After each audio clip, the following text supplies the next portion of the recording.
Hello, and welcome to another episode of We're Not Wizards.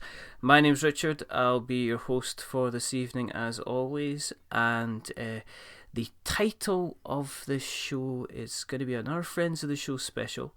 It's going to be called Don't Worry About Gathering the Magic, Let's Just Wade On In There. And I know why it's called that, and you will know why it's called that, because joining me tonight, and there's a story behind as to why he's joining me tonight, is the wonderful, the fabulous, the amazing Mr. Bryan Wade. So how are you tonight, Bryan? I'm wonderful, Richard. How are you doing? I'm very good. I'm glad to have you on. I think we should maybe explain the reason that you're on here tonight anyway, because we both know a certain man by the name of Jeremy Greer. Yeah, he's the worst. He's the worst. And you definitely need to explain why I'm here, because no one that listens to your podcast is going to have any idea who I am. No. Bryan is a big he's a big part of the bonfire side chat kind of community. He's well known across that, and I did a show a little while ago with Jeremy Greer, and me and Jeremy Greer decided to say some potentially unsavoury things about people who played Magic the Gathering. And I didn't know at the time, but Jeremy knew that Bryan was a big Magic the Gathering fan, so it was a little bit of a sideways attack against Bryan. Yeah, he knew what he was doing. He knew exactly what he's doing. He always knows what he's doing. So I asked Bryan as a side, I know you play Magic, would you like to come on? And not knowing that obviously everything had been kicking off in the background.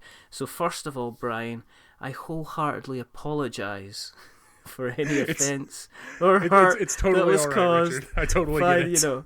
You know, it was just him as usual being the worst. Yeah, I mean, it's all Jeremy's fault. I know you're a sweetheart, so. Oh, thank you. That's very, very, very kind of you. Now, for everybody joining us the first time, just to make it clear, the reason that we do this is because there's quite simply not enough podcasts out there about board games. And the other reason that we do it is there's also usually not enough podcasts out there, just two guys having a chat about stuff and giving just two white guys talking about things that's what I'm just trying to forge ahead and do something different, but we just find ourselves falling into the same old. Normally what we do in We're Not Wizards is we delve a little bit into the past before jumping into the present, and then sometimes jumping into Kickstarter to look at the future. So first of all, Bryan, thank you very much for coming on.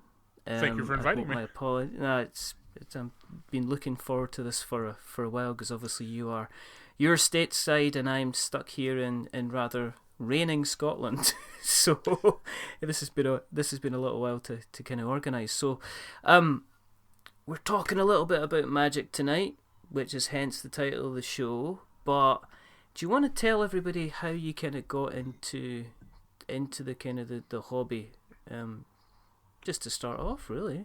Yeah, sure. I mean, I've been playing Magic since I'm gonna say roughly 2000. So it's been a while since I've been playing Magic. But as far as like board games in general, I think like most people, I did the same thing that everybody does, and I played Catan. And somebody that I knew had Catan and got me into it, and I was like, oh, board games are way better than I thought they were.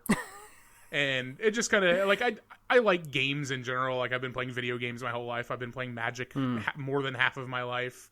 I've been playing board games for most of my life as well. I like games. So when I found out that board games were more than, Monopoly and Sorry or whatever, just a bunch of, terrible American games, I found out that there were a lot of good non-American and also American games. And so go ahead. And you kind of grew. It's kind of grown from there. Because is Magic sounds like? I mean, if that's 2000, that's 16 years. I mean, yeah. It's been a little off and on. Like I haven't played the whole 16 years. Like I kind of like flow in and out of it as I get more and less interested in it. I've never like totally dropped the game, but there have been periods where I've played very little to none of it. Okay. Because for those who aren't aware, Magic and let's not assume anything tonight.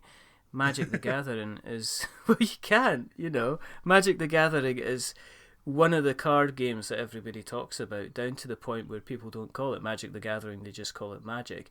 And it's really, really easy to assume that us talking away about mana flow and cards and expansions and stuff like that, some folk might be sitting there and going, I really don't have a clue what is going on here. Before we jump into Magic, is there anything else that you're kind of playing at the moment that you've kind of currently enjoyed? I played a little bit of Love Letter this week, and I know that's not like this super dense game or anything, but that's what Magic is for. That's why we're talking about Magic. Yeah. But I listened to your episode with Kate Gray last night, and I was really excited to hear people talking about Love Letter, because I really like that game. Yeah. And it's, I don't want to rehash too much territory of what you two said in the last episode. But yeah, it's just kind of, it's a nice low impact game that you can kind of play with half of your brain and just, hang out with some people while you're playing it. I like it for that. But you've got the Adventure Time set. So I do have the Adventure Time set. I'm intrigued to know what the different characters are, because obviously in the main game you've got like the guard, you've got the Baron, you've got the Prince, you've got the King, you've got who else? You've got like the Preacher or something like that, and they all do the different moves. So what does everybody do in Adventure Time? Yeah, I wish I had the set sitting next to me. But like, so for example, got you the the princess is Princess Bubblegum, and then there's the hero, which would be Finner Jake. The guard is like Peppermint Butler, and they're just Marceline is one of the characters. It's fun. I mean, that game is so adaptable to whatever licensed product you want to adapt it to. I think they just put it out. I've seen the Japanese versions, which look stunning in terms of the artwork. I've also know that one of our friends of the show, Nick, he recently got the Batman set, and I wasn't even sure there was like a Batman one that existed. So I was just wondering what was, who's going to be the princess? Is that going to be Batman? Is that going to be the Joker? Is that going to be the Joker? I mean, obviously you'd maybe go Catwoman would potentially be the princess, but is she kind of princess material? Would you want to well, I suppose one of the rules of it is if you got the princess card, if you discard her, then you kind of lose. You lose the round, so you're gonna get. Would you want to do that? I'd be interested. I'm gonna ask. We'll ask Nick. I'll send a message to Nick and say, Nick, come on, give me a kind of a rundown of the characters. I wonder, interested who the Joker would be. It's just, I don't know. My mind boggles, color me intrigued. I'm kind of ready, ready to go. Is there anything else you've been playing recently, apart from Love Letter at all, or is that the kind of the main segues? I've got a few games that just are kind of always in the rotation. So yeah, this is going to kind of maybe elucidate a little bit of my Magic enjoyment. Is that my favorite kind of board games and card games and stuff are like deception and like social manipulation games. So have you ever played Sheriff of Nottingham?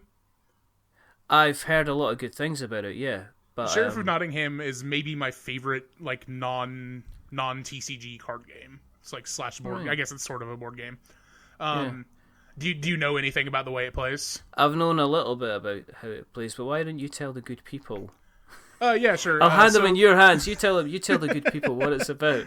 What do you think you're going to get off easy? It wasn't going to just be 50 minutes of us saying Jeremy Greer's the worst. That's what I was expecting. What are we doing? No. Where are we talking about actual things? And not we could talk about Dark Souls. We can do that in the Kickstarter section. Yeah, that's cool. Anyway, no, Sheriff of Nottingham. So yeah, Sheriff of Nottingham is basically you are a merchant coming into Nottingham, and you have to present your bag of goods to the sheriff to be approved for sale in Nottingham. And so you have various legal and illegal goods that you can put in your bag. So when you present the bag of goods, you can present it as a number of a type of goods, and it has to be a legal good. So you can say, good sheriff, I'm bringing into your town 4 cheese. That's what I'm bringing to you today. And you hand him your bag, and it's like a snap clasp, like fabric bag, that you put cards in. And so you hand him the bag, and then he can decide whether or not he wants to inspect your bag. If he inspects your bag and you're telling the truth, then he has to pay you for wasting your time. But if he inspects your bag and you're lying, then you have to pay him for wasting his time.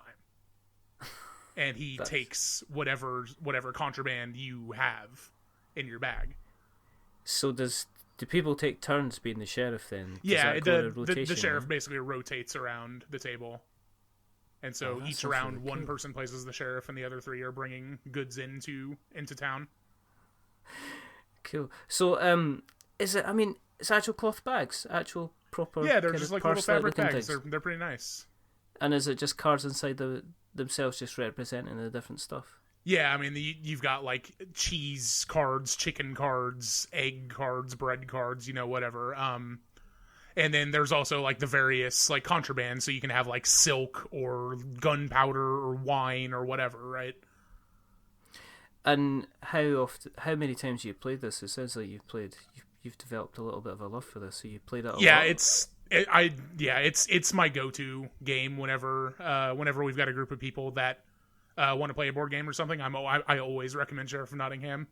To the point that most of my friends don't want to play it with me because I'm too good at lying.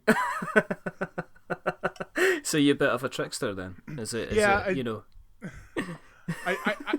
I've always been pretty decent at bluffing in card games, which again like helps with Magic.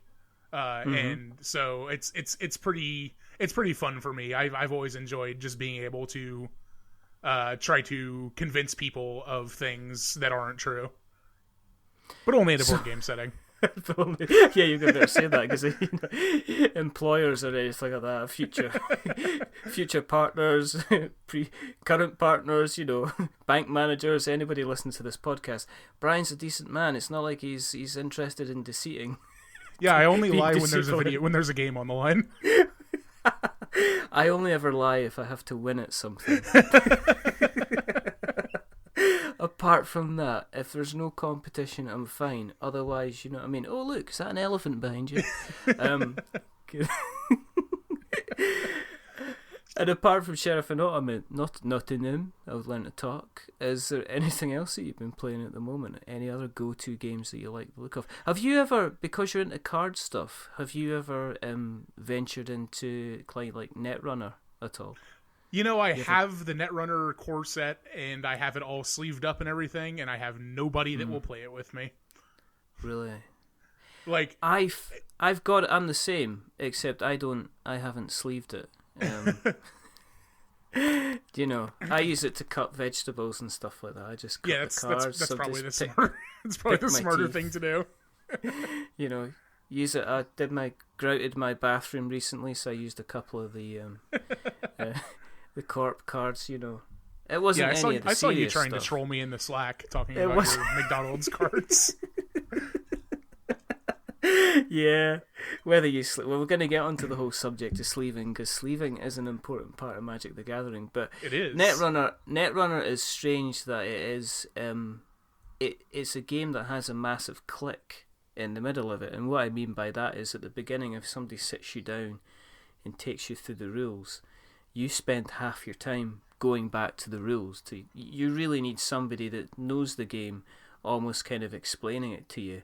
And it's one of these things that's got a relatively... When I was learning to play it, and I don't know about you, but the way that I learned it was essentially me almost like having somebody sitting there and kind of guiding me through it, and me saying, well, can I do this? What happens if I do this? Can I run against this? Can I put a card here? And actually somebody teaching me how to play it. I mean, how compared to Magic, how would you say it's easier to learn than Magic, or would you say it's a bit more trickier? I actually think it's a little more like complicated than Magic, but not as complex, if that makes sense. Like the Magic, of course, has been running for 22 years, 23 years, something like that. Yeah. And so one of the things that I like so much about Magic is that it changes all the time. Like the game is always changing because they're always adding new stuff to it.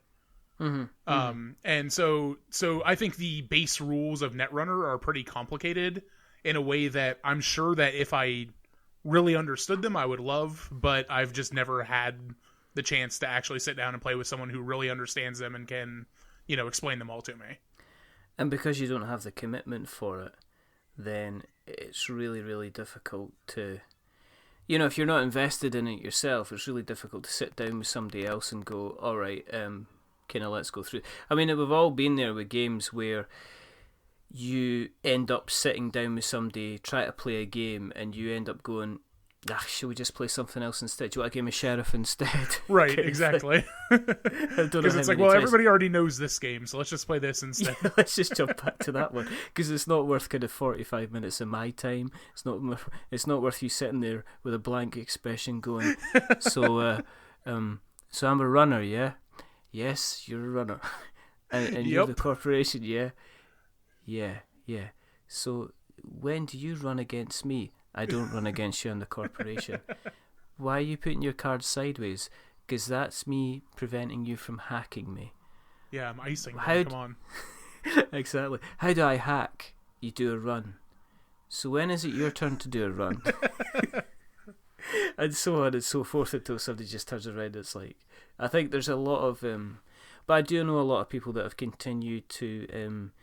really, really get into Netrunner, and it was one of these things that sprung up a lot of, like, the championship circuit kind of was quite big at Netrunner, and I'm assuming it still is. I don't think the packs, I mean, unlike Magic, where you get kind of like, is it called, you get like the blind packs, basically. Netrunner the difference is that, go ahead.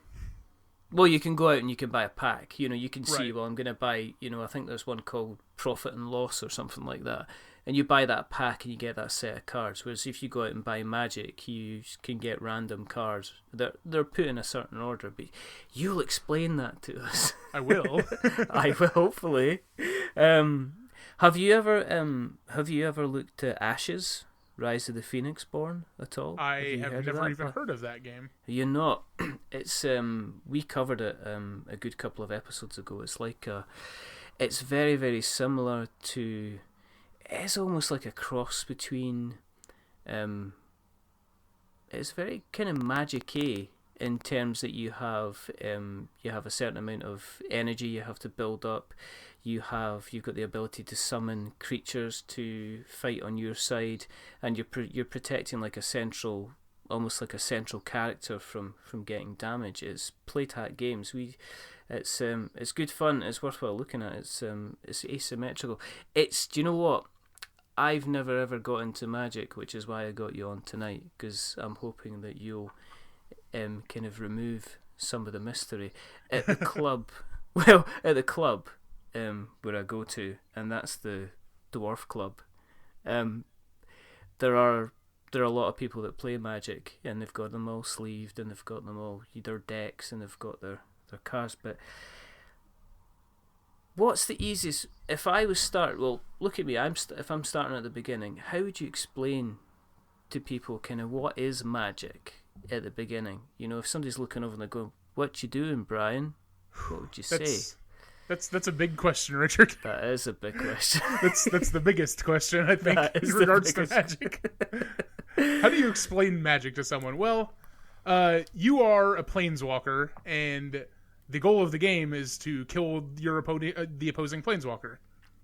And you can do that by reducing their life from 20 to 0, or you can do that by removing all the cards in their deck from their deck. Mm-hmm. Or you can do it through the many alternate win conditions that have been printed over the years in Magic. How did you get in? I mean, stepping back a little bit more, how did you get into it? Do you remember your first game? Do you remember somebody sitting down and handing you a deck and saying, okay, you're a planeswalker, you've got 20 life points, you're going to win by doing this? Do you remember the first time you played it? I don't remember exactly when the first time I played it was. I know that the very first cards that I ever bought were the 7th edition starter set, which was it's got to be like 2000, because I feel like Onslaught was the first constructed format that I ever played. And it came with the 7th edition starter set. Came with a CD-ROM with a little like tutorial game in it. And so I actually was taught the rules of Magic by a computer. I sat down and played that tutorial at my grandparents' house, and I played it once and thought it was super cool, and then played it like 10 more times. That's cool. Because I was like, I've got to keep playing this game. And then came back home, and some of my friends and I had played Yu-Gi-Oh! In the past as well. Yeah. And so I was like, look, like, we've got to play Magic. Like, Magic is so much cooler than Yu-Gi-Oh! So I was able to convince some of them to switch over to Magic. And it just kind of went from there. Like, I from then on, it's just been like, man, Magic is the best game I've ever played in my life. Because you sound like, because you've done tournaments and stuff like that as well, haven't you? Yeah. You've gone for local... I go to F&M with Friday Night Magic as regularly as I can, that's just the local thing. But then, yeah, I also went to, I'm pretty sure what you're referencing is I went to Grand Prix Indy just a few weeks ago. And how did you get on with that? It was very fun. It was the first tournament of that size that I've ever competed in. Because various life things make it hard for me to get to to out of the way things, mostly my job, right? As you do. But Grand Prix Indy was only like 2 hours away from me, so I was like, man, like, I need to go. Like, I need to go and like just have a fun day of just playing Magic all day, which was basically what it was. Because I woke up at 7:00 that morning, got to the hall by 8:00, and I was there until 8 p.m. playing Magic the whole time, more or less. How sore were your fingers by the end of the day? Because that sounds like a lot of shuffling and a lot of flicking and a lot of because see, when I watch people play, you're this only on flicking, aren't you? You'd never ever see them kind of doing the clever shuffles that you see the magicians do. You know, they kind of sort them into piles. They're like 1, 2, 3, 4, 5. 1, 2, 3, 4, 5, and they shuffle them that way. You'll never see anybody kind of doing a proper riff shuffle or anything like that. They're kind of quite. I will riffle shuffle, but you kind of have to be gentle with it, because as you know, as you've referenced, like, people spend a lot of money on Magic cards. You spend a lot of money on Magic, but then you could say, it's a hobby, and there's lots, there's people that go out and spend $50, $60 on a video game that they then download and never play, or they play like 10 minutes of. So you could have got that justification. How many cards have you got? Would you say you're quite an avid collector? Have you got quite a big collection? Or if you would say, well, no, I can handle myself. I've got some constructed decks and stuff like that. How many would you say you've got, Brian? You're really just trying to put me on blast in this episode, aren't you? No. I'm kind of interested. I'm not saying, right, I want a full itinerary. I want I want a breakdown of everything you've got, because I'm actually from the IRS and we've got to check your tax. I knew it. I knew this is what this was all along. This is a bust. This is only getting recorded for the police. I'm not really Scottish. This has just been a clever accent. It's just my amazing accent, see? I would estimate somewhere in the range of 30 to 40,000, maybe, if I had to guess. I can't even begin to think how many that is. It probably fits in a bit of folder, though, doesn't it? I mean, it's like, here's my Magic collection. Isn't that needful? It's kind of just like, boxes upon boxes. Wow, that's amazing. Because I know that there's people at the club, they come in and they've got like the proper, you get proper kind of hold all boxes that have got locks in them and stuff like that as well. Yeah. Have you got like a regular kind of purchasing thing? Do you like buy once a week? Do you buy once a month? Have you got down to the point where you're kind of saying, I need a card from here, I need a card from there. Do you ever venture into eBay? I buy most of my cards as singles. Like I usually for a while I was buying a few boxes per set, a few booster boxes, which are 36 booster packs per set. But it's kind of gotten to the point where I don't play the standard format, which is the rotating format that sets rotate out of every 18 months now. And I don't play that very often. Like I'll pick up like a cheap deck that I can play like for a standard F&M, but I mostly prefer like the Eternal formats like Modern and Legacy, or limited formats, which are like Sealed and Draft, which is where you get cards out of booster packs and build your deck out of those packs, right? Yeah, because there's different ways you can play. I mean, the basics behind Magic. Am I right in saying it's all about mana and building up enough energy so you can summon cards from your hand? Is that kind of correct? Am I close, or am I completely making this up as I go along? Yeah, no, you're more or less correct. So basically there are 5 different colors of mana. There's white, blue, black, red, and green. And each of those colors has essentially like a philosophy of like the kind of things that they can do as colors. And so you'll have cards like each spell card that you have, which are creatures, instants, sorceries, enchantments, so on and so forth, will have a mana cost in the upper right-hand corner. And so, like, I'm looking at a card right now, Restoration Angel, has a mana cost of 3 and white. And what that means is that it costs 1 white mana and 3 mana of any type. Oh, right, okay. So basically, the white in it is sort of like a threshold cost. Like, it's like you have to have 1 white mana to be able to cast this card, right? So it's kind of like, and don't hate me.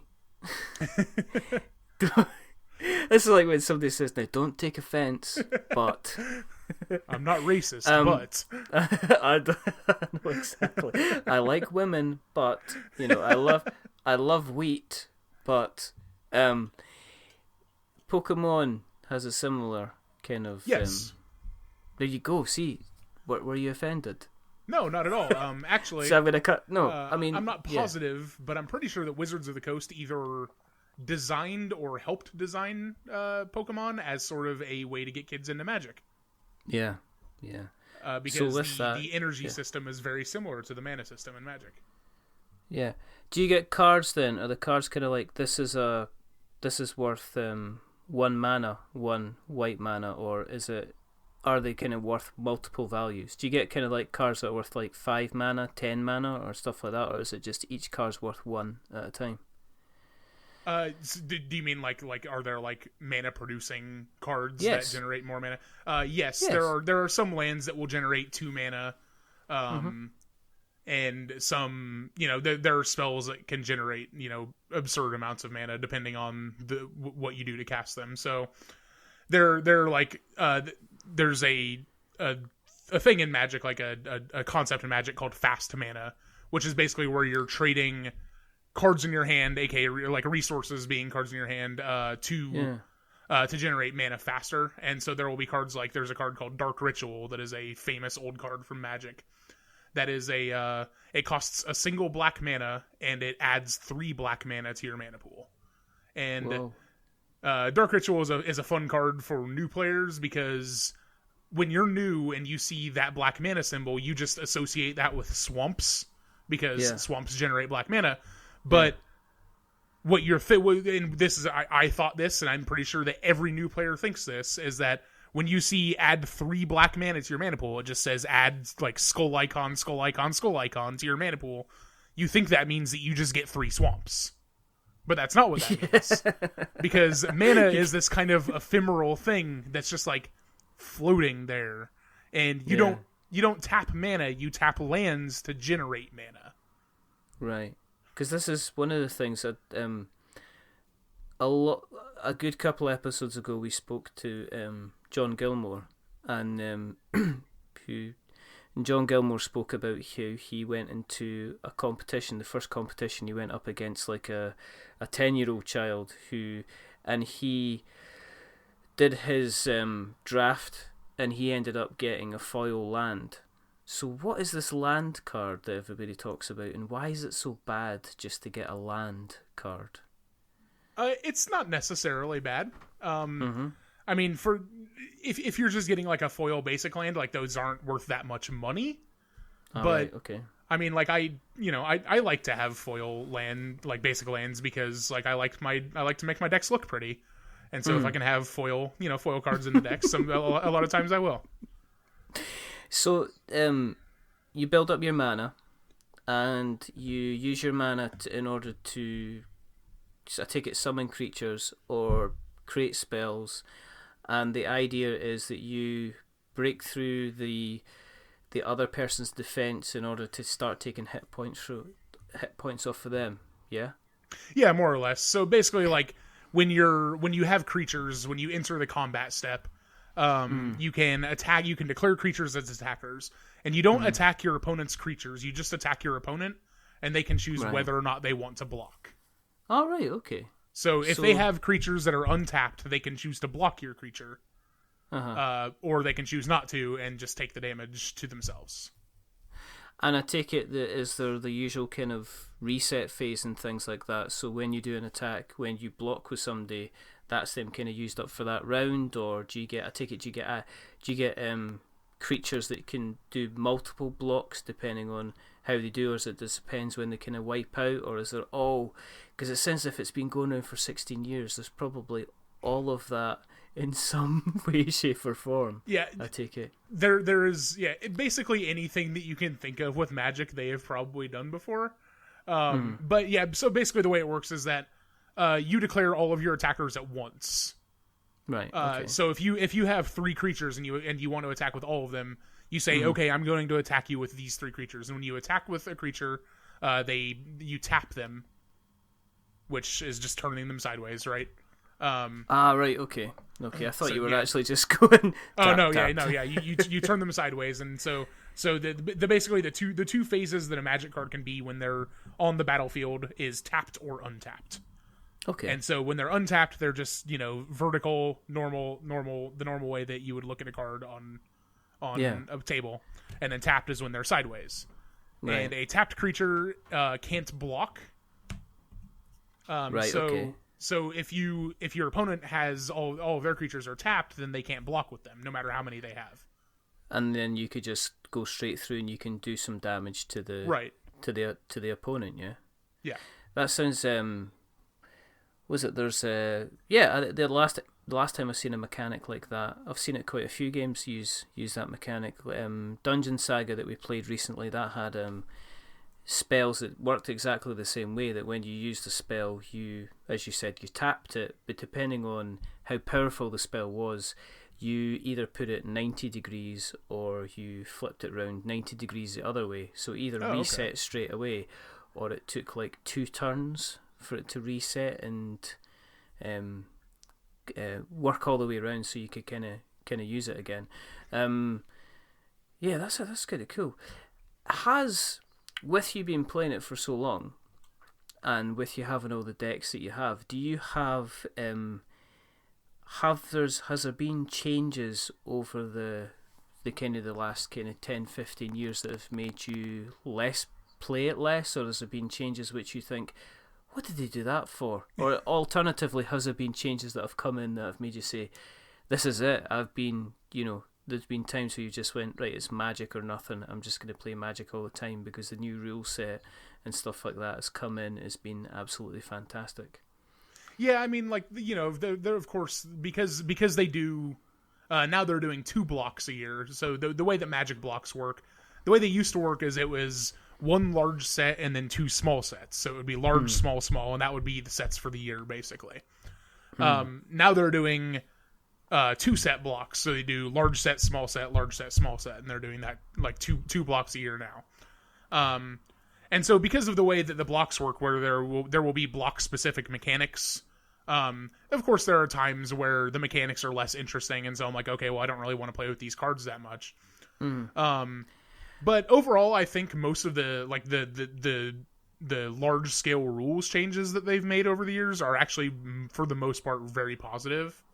And so, like for example, the biggest rules change they did, the Magic 2010 rules change several years ago, which was the biggest sort of rules overhaul that they had done for Magic since like 96 or something. Right. Okay. So yeah, so the biggest rules change, the two biggest rules changes that they did for that were they made it so that they took mana burn out of the game, and mana burn was this kind of archaic rule where if you generated mana and then didn't spend it at the end of the phase that you were in, it would deal damage to you. Really? And so, like, say you cast a card that costs 2 mana, but you tap 3 lands for it, then you still technically have 1 mana in your mana pool, and so you would take a damage from that mana at the end of the phase. So it could be ending up not worth your while actually storing or try to keep a hold of mana, because otherwise it could damage you. Well, yeah, sort of. So the way it works is that, like, when you've got, like, you choose when to add mana to your mana pool. Playing a land isn't adding mana to your mana pool. That's just a land. You tap that land to generate mana, right? Right. So you turn it on its you turn it at 90 degrees, and then you say, okay. So yeah, so like if you have a swamp, you turn it 90 degrees and you say, okay, I'm generating a black mana, right? All right. Okay. Because that's what swamp does. It generates black mana. How do you keep a track of the mana that you've got? Because I've seen people play with poker chips. So for the most part, like the mana in your mana pool isn't that, like, it's not going to be changing that much except for when you're casting spells. So like for the most part, you have no reason to tap your lands unless you're casting something, right? Okay. And how do you keep a track of the amount of mana that you've got? Do you use counters or anything in particular yourself? It's more or less just in your head for the most part. Right, okay. That's kind of cool. What do you think of one of the recent, I guess, additions was the one where you were able to kind of meld cards together, where you're able to take two creatures and then meld them into a bigger kind of creature. I can't remember the name of the release because I'm that was an Eldritch Moon. Yes, that's what it was. I really love that mechanic, and I wish that they had done more with it, but I kind of get why they didn't, because I imagine that's really hard to design for in a way that is really satisfying, because there are only 3 sets of those. There are 6 cards total that meld. I think one of them was a zombie rat that went with something else, and then there was the angel that became the giant horrifying Eldritch Nightmare. I don't know if you've seen that one or not. I've not seen it. I've seen the other one, the rat. Because I looked up and I was fascinated, because it was we had a quick chat about it with another guest of ours, and he was we were talking about the ability for people to know whether or not you had that card kind of in your deck, because if it was double-sided, because normally the sleeving side of things, we're not going to go into sleeving just yet, but normally with the sleeving side of things, you've got the back of the cards are usually all the same, so people can't tell what you've got. How much of a nightmare was that, doing the when you were, when the Eldritch Moon stuff came out and you were looking at it and going, this is fantastic. How much, when you were looking at that, when you realised that it wasn't necessarily going to allow you to be able to, I guess, not cheat as such, but, you were going to be exposing what you were having? Oh, here we go. Yeah, I sent you the link to the Brazella. Yeah. Brazella Voice of Nightmares is the Eldritch monstrosity that you're seeing on your screen here. That looks absolutely fantastic. So the meld cards are actually an evolution of another mechanic, a mechanic called Transform that they had for several years.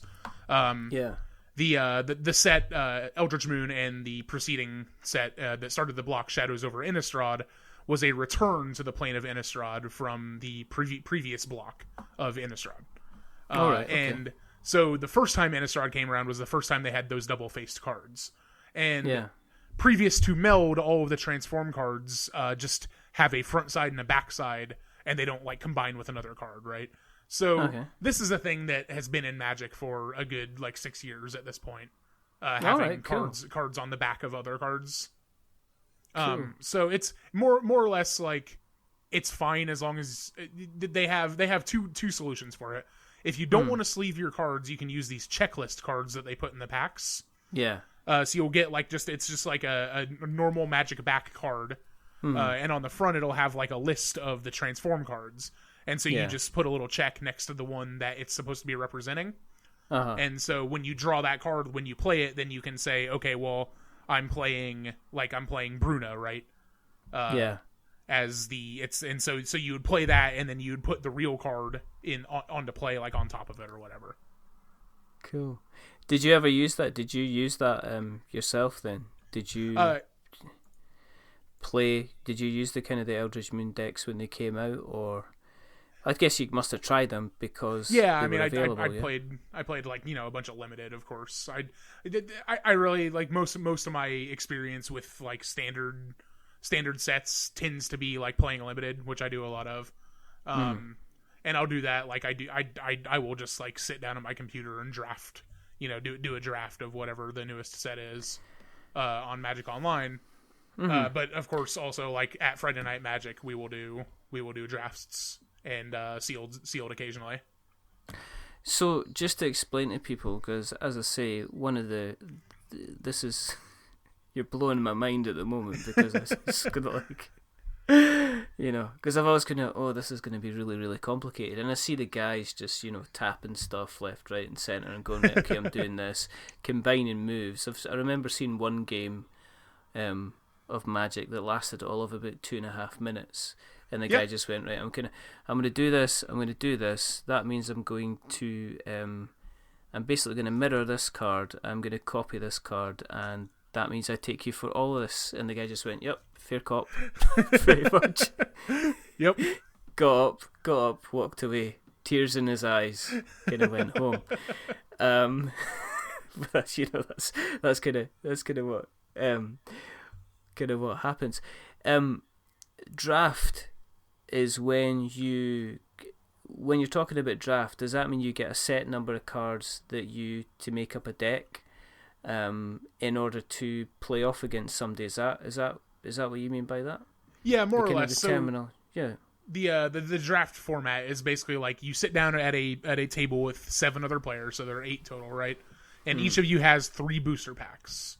And so at the start, each person opens their first booster pack, looks through the cards, picks one, and adds that to their personal pile, and passes the rest of the pack to the left. And so then the cards just rotate around the table until the whole pack has been drafted. So at the end of each round, each player will have 15 cards in their pile. And then everybody opens up the second pack, does the same thing, but passes to the right, third pack back to the left. Right, so at the end of the draft, you will have 45 cards, right, with which to make a 40-card deck. Right. So you get rid of 5 then? Not exactly, because you also just get as many basic lands as you need. Right. Okay. Because obviously the packs can't guarantee that you get enough lands because there's only one. As a general rule, there's one basic land per pack. You get all the basic lands you need. So usually that's like 17 or 18 basic lands or lands total, and then like 22, 23 cards that you will run in a limited deck. Have you, when you've been playing, have you had kind of like golden moments where the deck has completely gone your way and you've just went, right, we're going to own tonight, this is it, everybody's going down? Has that ever happened? And alternatively, have you? I mean, it happens from time to time. Like you definitely like you can kind of feel like you're getting into a zone, and like there have been like times where I've been like in a tournament or whatever, and I just like I felt like there was literally nothing anybody could do to beat me. Like where. and then what happened with that? And then usually I win those tournaments, and then there are other times where I feel like nobody can beat me, and then I bomb out 0-4. Somebody just comes in and goes, right, I'm going to go tap, tap, tap, tap, tap, tap, tap, there. And then I just scoop up my cards and leave.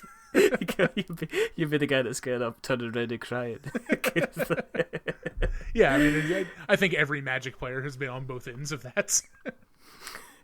Is there, like any hobby, is there kind of like, because there's a tournament kind of structure to it, are there kind of like, because esports and the video game side of things is becoming quite a big thing with like massive prizes and things like that, is the same thing in Magic? I mean, are there some kind of key names which keep floating up again and again and again that kind of win championships that are kind of almost semi-well known?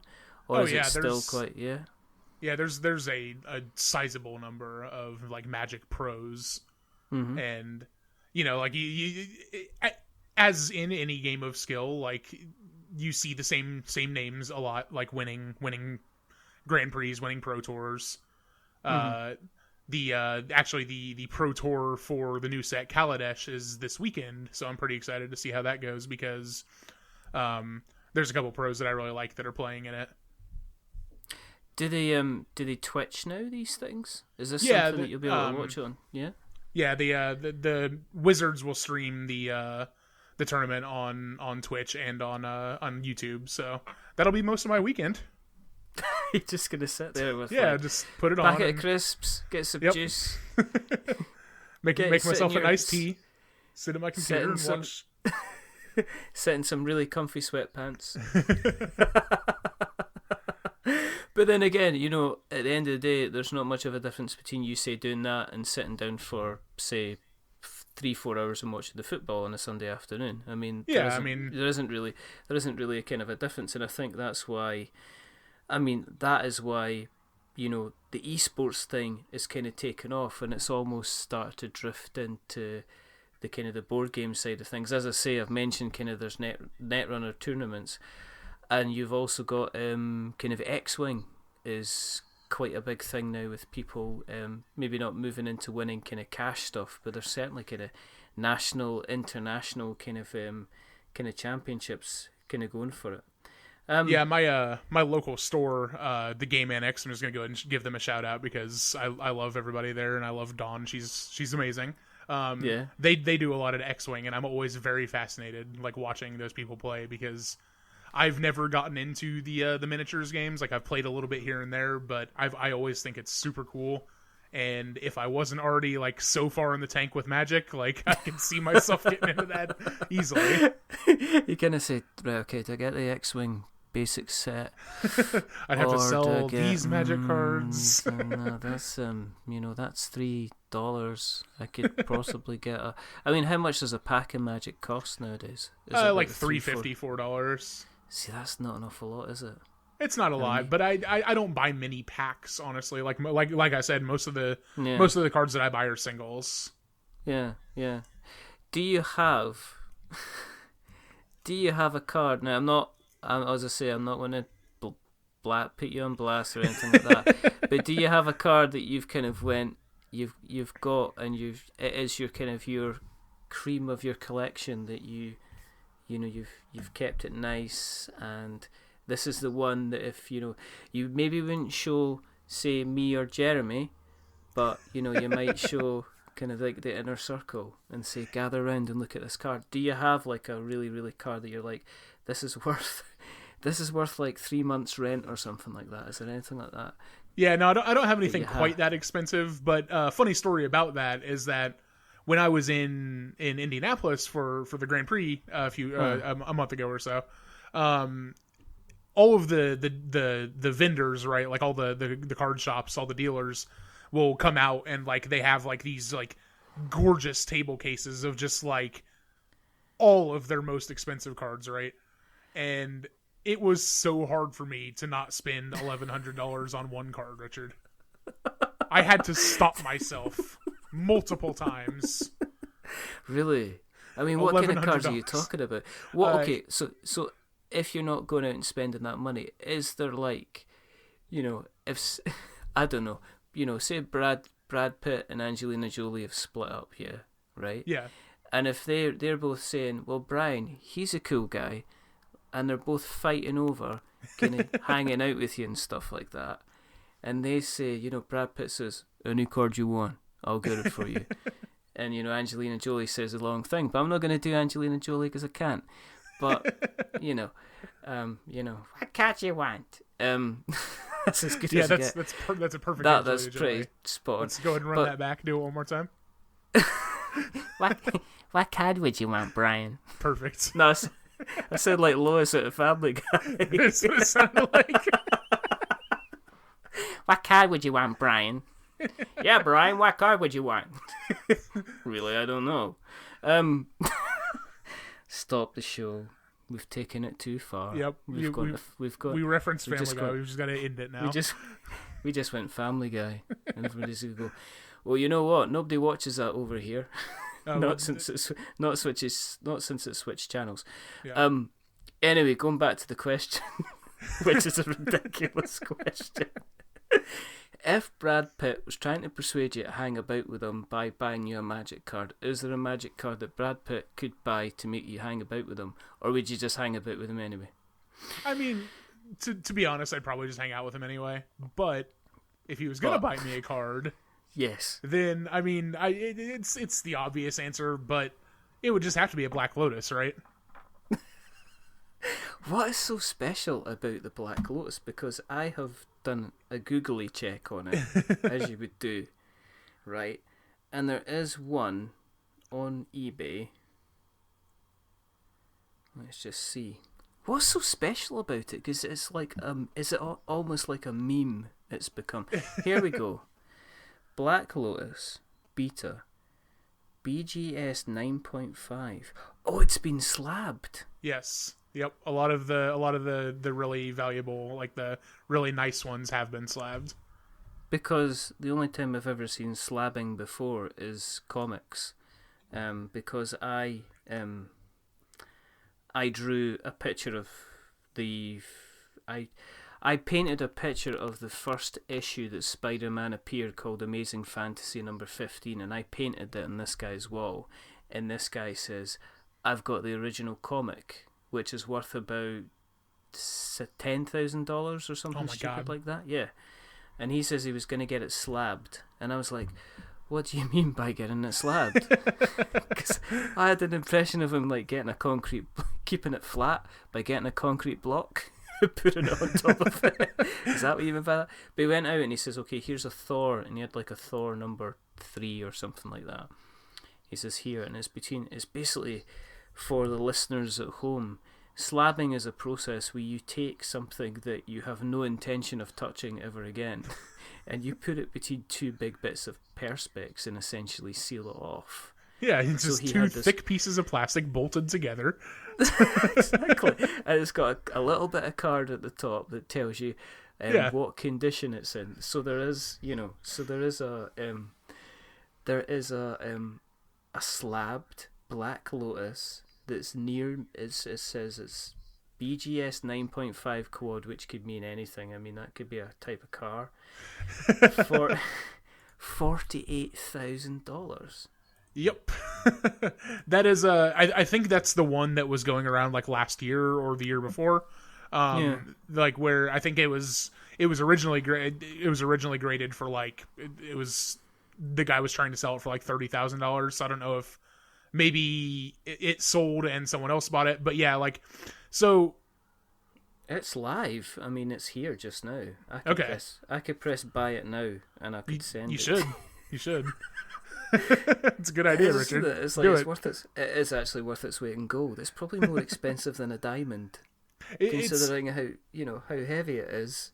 Yeah, it's kind of funny because like over like the history of Magic, like especially recently, like investing in Magic is sort of more like you get a better return on your investment than investing in the stock market. Well, let's talk about this. That Martin's. Is it Shkreli? Yeah, Martin Shkreli. Yeah, the fucking garbage monster. I'm sorry, am I allowed to curse on this podcast? It's okay. I could bleep it out. It's fine. No, it's fine. It's fine. It's okay. No. He apparently was going around buying up lots and lots of stuff, wasn't he? And just for the sake of buying it.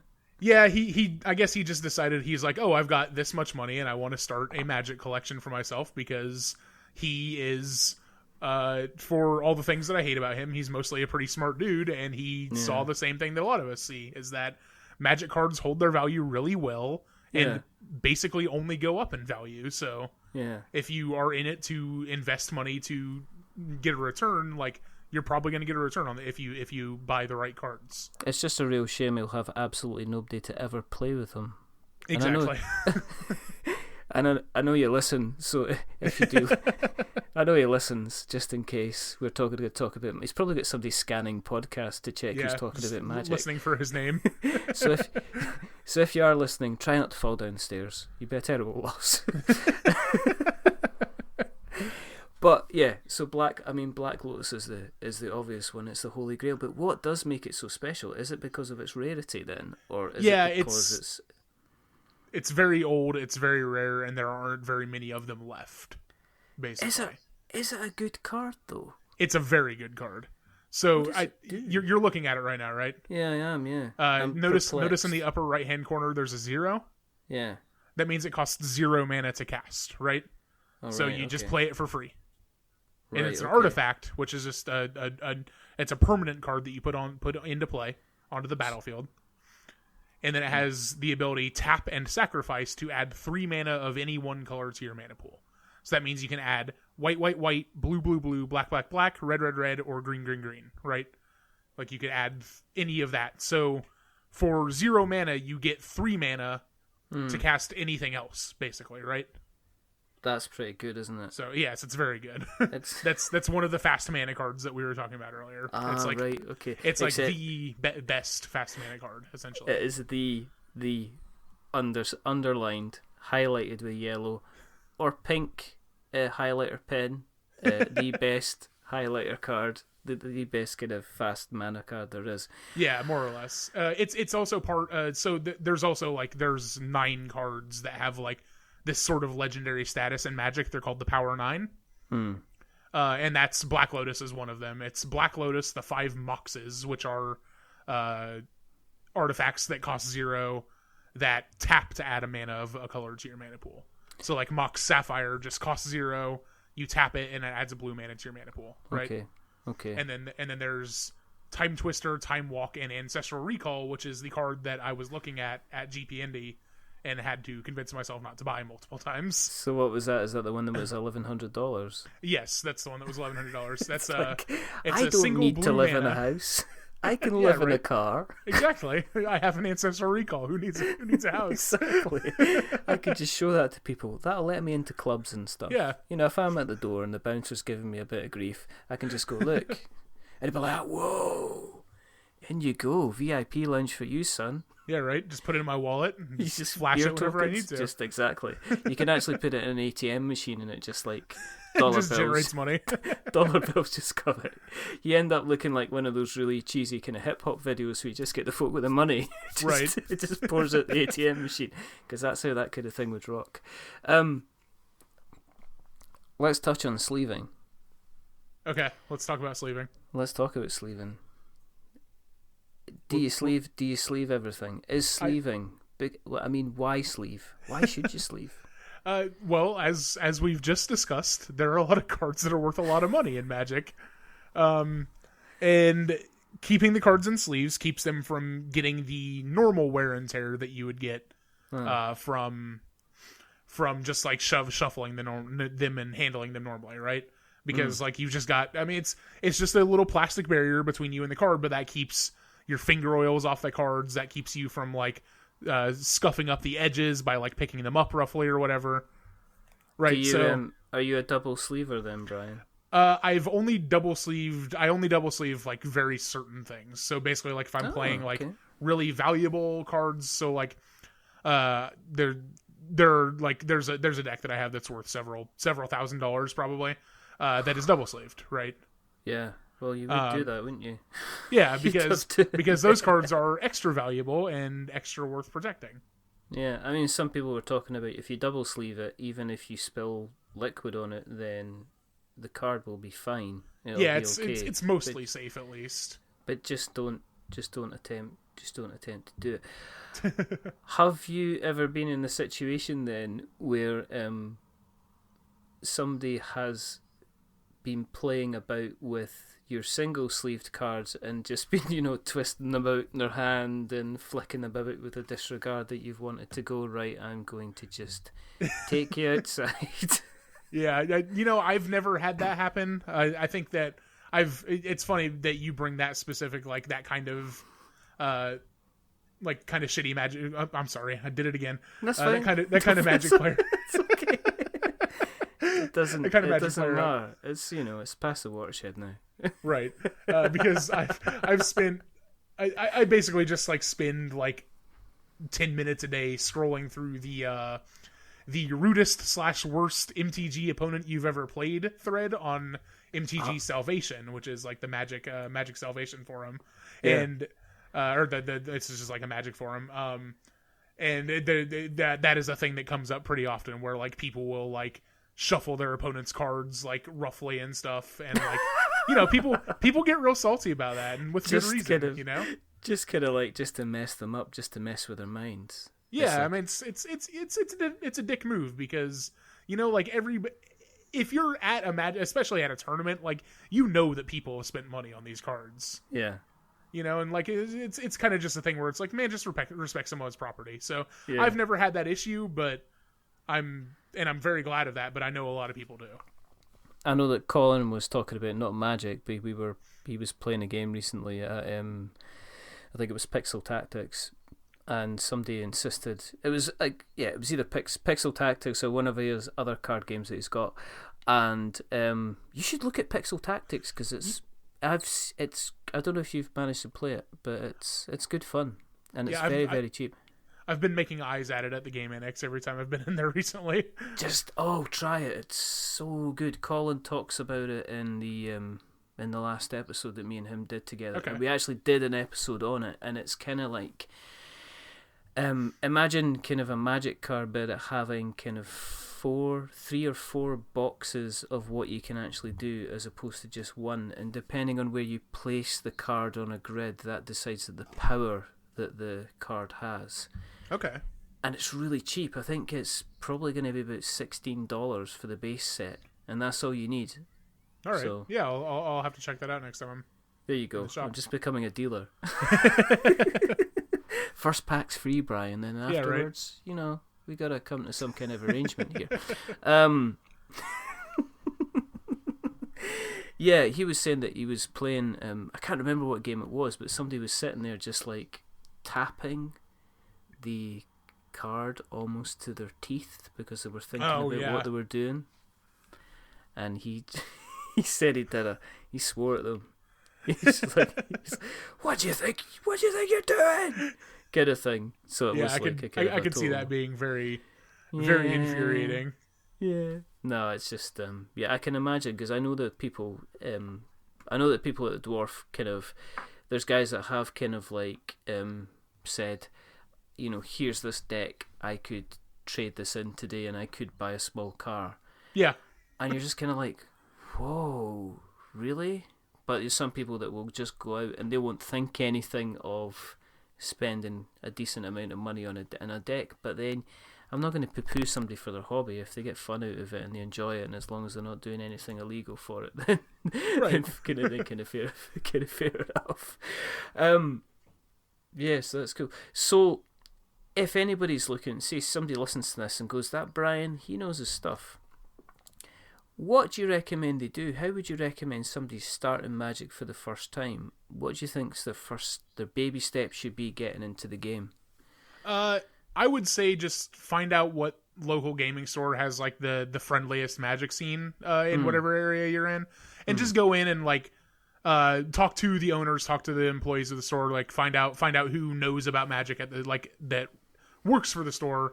Ask them, like to help you like get set up for like a tournament or whatever, and like for the most part, like most Magic players are pretty friendly, and obviously in as in any hobby there are going to be guys that are not friendly, but for the most part, if you tell someone that you're new and you kind of ask them to like just like kind of police you a little bit, they'll be more than happy to. Like I really love playing against new players because like I like to like kind of help them get better a little bit, And like it's just simple things like and this is a thing like that I wouldn't do at a Grand Prix, but at F&M, if someone doesn't attack me and they have no reason not to attack me, I ask them why they didn't. Not to try to put them in a poor position or anything, but just to say like, hey, like you should look for a reason not to attack me, not a reason to attack me, right? Yeah. I mean, is there I mean, you've been talking about it's you can get a lot of cards, you can spend a lot of money. Is how much, how many decks would somebody need to buy to kind of get themselves going? Do you reckon just a couple of starter sets would do it, or do they need to spend a reasonable amount of money to get involved in the hobby? So actually, this is really fun. I feel as I started that sentence like I'm just like shilling for Wizards. But they actually just started a new product with Kaladesh called the Planeswalker decks, and the Planeswalkers are like the quote unquote like premier card type for Wizards. Like they really love their Planeswalkers, and they're always very popular. Even the ones that aren't as good are still very popular, just because like Planeswalkers are such a cool concept. Because it's kind of like when you have a Planeswalker in play, it's kind of like having like a little co-op partner for your game, because the Planeswalkers have a number of abilities, and you can activate one of those abilities each turn. Oh, right. So it's worthwhile. If you're going to be looking at decks, then look at those decks to start. Yeah, look up the Planeswalker decks. Those seem pretty well built to be like good teaching tools and mildly competitive at an F&M or whatever. And kind of age group wise, because I play. The reason I know about Pokemon is because me and my middle son, we play Pokemon quite a few times. Is there an age group? I mean, is it if you're likely to go into a local group, is it likely to be certain ages, or is it a 10-year-old could pick up? Is it something that you absolutely. Have to be older? I mean, the store that I play F&M at ranges in age from like I think the youngest kid that plays there somewhat regularly is like 13. And there are people in their like late 40s that play, and like one of the nice things about like a game like Magic is that when you're playing Magic, like it doesn't matter how old you are and your opponent is, and like what the age disparity is between you, because you're just two people playing a game together. Like it doesn't, like I don't feel bad playing against a 10-year-old, because that 10-year-old can beat me just as well as I can beat him if he's a good player. Oh, believe me, the number of times I've played Pokemon with my son, and he's just like went and just kicked ruined you. My ass up and down the entire kitchen until I've just went, right, go to your room. You're grounded. You're grounded forever. I don't want to see what you're doing with your green ninja. I bet you feel smart, don't you? Yeah, but I'm sure he just does. Go. No, yes, no. It's a good fun, and it's a good fun, and it's a good game. So sounds like it's it's something quite easy to get into, something quite easy to play, a long time to master. But this has been. Is there anything else you think people should know? Anything that you don't think we've covered? Do you? I feel like we've done a pretty good job, honestly. Like if we wanted to cover everything, we would be here for days, Richard. That was my concern, because I was going to say, well, we could cover basic mechanics, but I think we've got a good kind of grasp on. Yeah, I mean, honestly, even covering basic mechanics would take longer than we have, I think. There are actually, because I was joking about there's not enough podcasts about board games out there, but there is actually podcasts about Magic the Gathering, and I was looking at it, and there's entire seasons just about kind of like the basic stuff. Yeah, actually, do you mind if I shout out a Magic podcast? Yeah, go for yeah. I mean, one of the things we do is we do shout outs. So I mean, if you've got something to promote, something to shout out about, then yeah, go for it. Let the people know. This isn't my podcast. I'm not involved in it in any way other than I donate to their Patreon. But there's a podcast that's actually it's nice for new players. So if anyone hears this podcast and thinks, man, like that guy seems all right, but like I want someone to actually teach me about Magic, you should listen to Magic the Amateuring. All right, okay. Which is a podcast by two girls, Maria and Megan, who when they started the podcast were new to Magic and now are quite experienced, and they're both really fun people to listen to, and they are very knowledgeable about Magic. So, well, we'll make sure that we stick some information in the show notes about them. We'll put a link to the podcast, and if they've got Twitterers and stuff like that, and then we'll see if we can dig them out, and we'll put them in there as well. And if you do interact with them, just remember that Richard and Brian doing their We're Not Wizards Magic special sent you, and tell them we said hello. That's right. This has been a lot of fun. I mean, I was going to touch on kind of Kickstarter, because that's what we said were things we're going to touch on, but one thing obviously you and me have got in common is that we're both big fans of Dark Souls. We've spoken about I spoke with the Dark Souls board game with Paddy. Very briefly mentioned it with Gary Butterfield, but we managed to avoid Dark Souls. But I understand that's something you have jumped on in as well. Yeah, so it got me. Did you? How many Magic cards did you have to sell to? I didn't sell any, but I probably should have. I can if we want to continue the magic train a little bit longer as far as Kickstarter is concerned. I can talk about these the classic art tokens Marble Edition Kickstarters running right now. Yeah. Okay.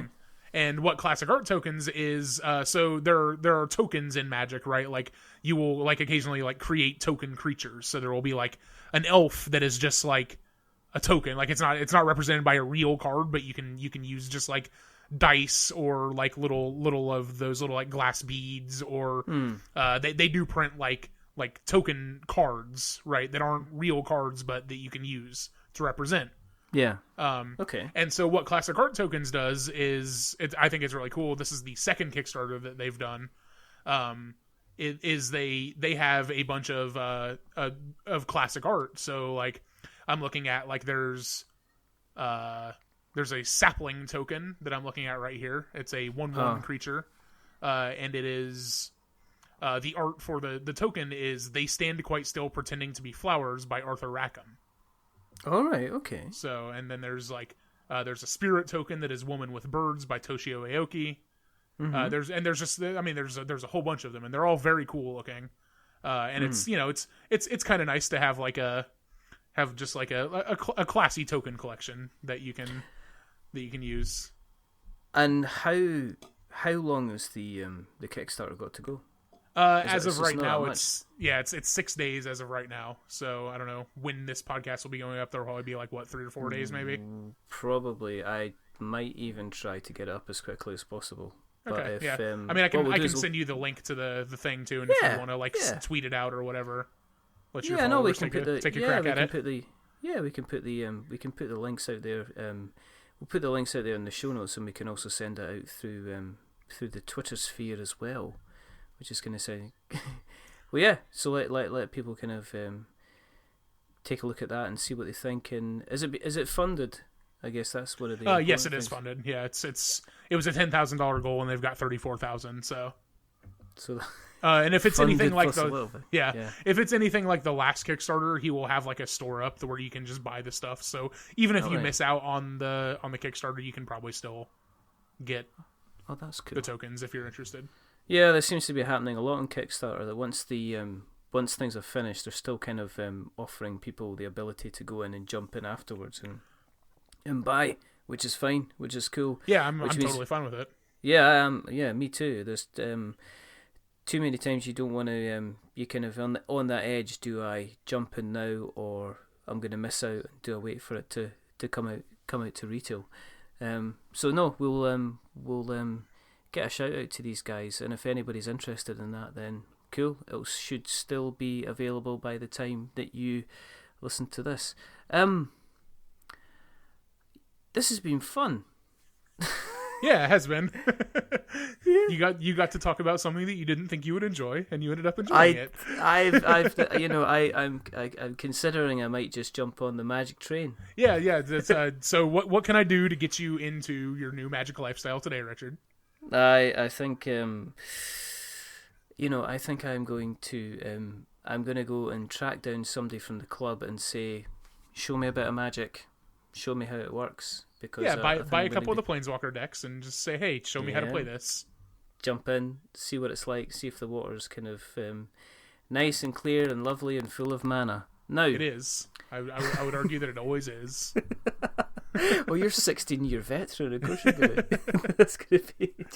I remember when this was. I'm not just trying to push my addiction on you. I promise. No, not at all. You're not kind of enabling me in any way, shape, or form. Absolutely not. If people want to find you, if they're interested, and they went, Bryan, he's a good man, and you've done a few things. You're connected quite a lot with the Duck Feed kind of channel, which has a whole realm of interesting podcasts, but you're quite well known through that network. But if they want to track you down and find out and even say hello to you, how would they do that? You can find me on Twitter. That's kind of my entire internet presence, but my Twitter account is @WadeBryanR. Cool. And okay. I've been doing a little bit of podcasting here these past few months that I wasn't expecting to do. But I don't super want to talk about all of them. I'd feel a little bit gross about that. But the one I do want to shout out, because I think that it's already been talked about, is the D&D podcast that I did with former guests Jeremy Greer and Gary Butterfield and some other people. Yeah. Notably Brayton Cameron and Shane Kelly, the wonderful DM who ran the campaign. Yes, that was it's a fantastic listen. There's some genuinely funny moments. There's also, it's noted it was Jeremy's first Dungeons and Dragons game as well, so that led to some interesting moments as well. But that's worthwhile checking out. Where can they find that? How would they find that? Is there an easy way to do it, or I can put it in the show notes as well if you ping us a link? We'll get that sorted out. I can send you a link. It's on the Duck Feed Presents feed on the Duck Feed Network, but I can just send you a link so that you can put it in there. Cool. Yeah, that's fine. Now, for everybody who wants to kind of keep up to date with what we're doing, you can find us on Twitter at We're Not Wizards. You can find us on Facebook at We're Not Wizards. You can see us on Instagram when we do put photos up at We're Not Wizards. You can email us, which is magic@we'renotwizards.com or .co.uk. Bryan, again, this has been a lot of fun. Thanks for having me on. It was a lot of fun. It's fantastic. And the most important thing is, remember that we are many things, but we're not wizards.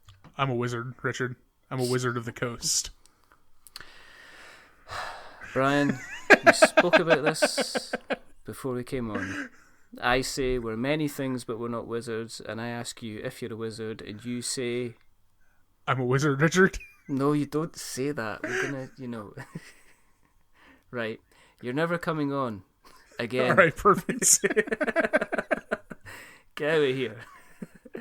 But but again, so it's a goodbye from me, and it's goodbye from the last minute disappointment. And it's a goodbye forever for me, because I'm never invited back on. That's it. Get out, wizard. Say bye, Bryan. Goodbye, Bryan. Oh, again, really? Seriously? And they say Jeremy Greer's the worst.